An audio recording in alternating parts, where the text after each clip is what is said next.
Rajasthan high court Jodhpur की double bench ने भूमिहीन अतिक्रमण लोगों के हित में एक अति महत्वपूर्ण आदेश दिया है। चीफ जस्टिस इंद्रजीत मोहंती व जस्टिस दिनेश मेहता पर आधारित खंडपीठ ने भूमिहीन व्यक्तियों के हित को ध्यान में रखते हुए स्पष्ट कर दिया है कि भूमिहीन व्यक्ति द्वारा जीवन यापन के लिए खाली पड़ी सरकारी जमीन पर घर बनाकर रहना अतिक्रमण नहीं माना जाएगा। साथ ही यदि कोई संपन्न अथवा भूमि का मालिक व्यक्ति सरकारी या किसी खाली पड़ी जमीन पर मकान आदि बनाएगा तो वह अतिक्रमण समझा जाएगा और सरकार उस अतिक्रमण को हटवा सकेगी। पारित आदेश में हाईकोर्ट ने राज्य सरकार को आदेश दिया है कि वह 3 से 6 महीने के अंदर भूमिहीन लोगों को बेदखल करने के बजाय बसने के लिए जमीन उपलब्ध करवाए और मकान भी बनवा कर दे। अपीलकर्ता साहवा चूरू निवासी जगदीश व दर्जनों अन्य भूमिहीन लोगों की ओर से सीनियर अभिवक्ता मोती सिंह राज पुरोहित ने मजबूती से पक्ष रखा।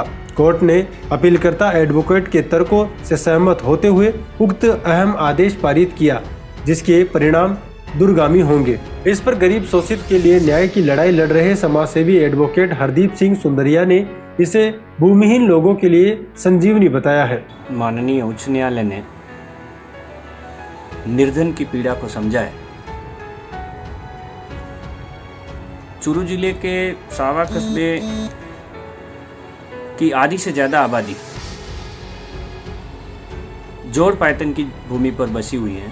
राज्य सरकार का पंचायत राज विभाग के निर्देशों के मुताबिक 10 साल पहले सर्वे हुआ।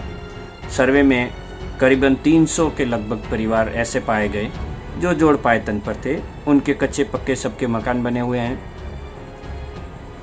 ग्रामीण के बीच में गुटबाजी को लेकर अतिक्रमण की शिकायत हुई और अतिक्रमण की शिकायत को उच्च न्यायालय तक लाया गया। इन सारे चीज़ों को कंसीलमेंट करके पेश किया गया था कि ये जो 200 परिवार रह रहे हैं जो हाईकोर्ट के समक्ष आज की तारीख में आए हैं, इन 200 परिवारों का पिछले 25 से 30 वर्षों की अवधि में मकान पक्के बने हुए हैं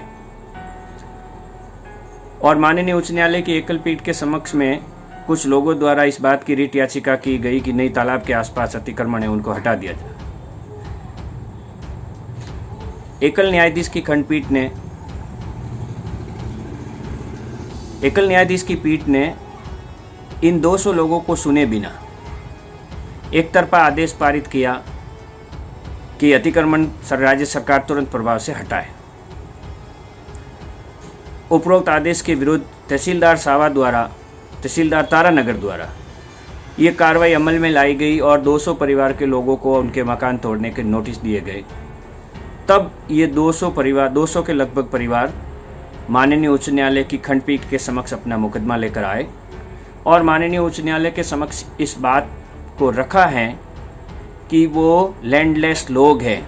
अपनी आजीविका और अपने परिवार व बच्चों को छत उपलब्ध कराने के प्रयोजन से करीबन 25 से 30 वर्ष की अवधि के पूर्व उन लोगों ने अपने आशियाने बनाए हैं और उसमें से राज्य सरकार ने 5 बीघा ज़मीन हरिजन कॉलोनी के लिए, 25 बीघा ज़मीन बीपीएल और निर्धन व्यक्तियों की आबादी को बसाने के लिए आवंटित कर रखी है। परंतु भूमाफिया प्रवृत्ति के लोगों ने उस जमीन पर आज दिन तक इन निर्धन लोगों को पट्टे नहीं दिए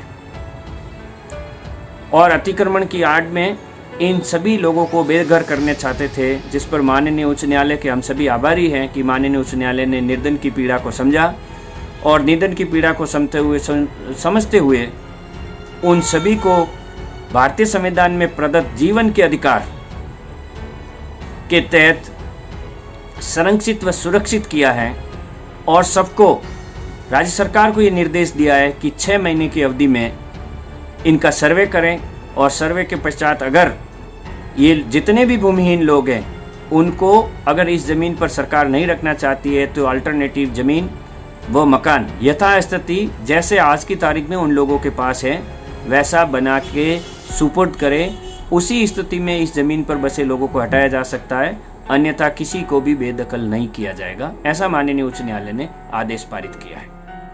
इस खबर पर आपके क्या विचार हैं, आप हमें कमेंट करके जरूर बताएं। साथ ही ऐसी ही खबरें पाने के लिए आप हमारे चैनल को सब्सक्राइब करें और बेल आइकन को जरूर दबाएं।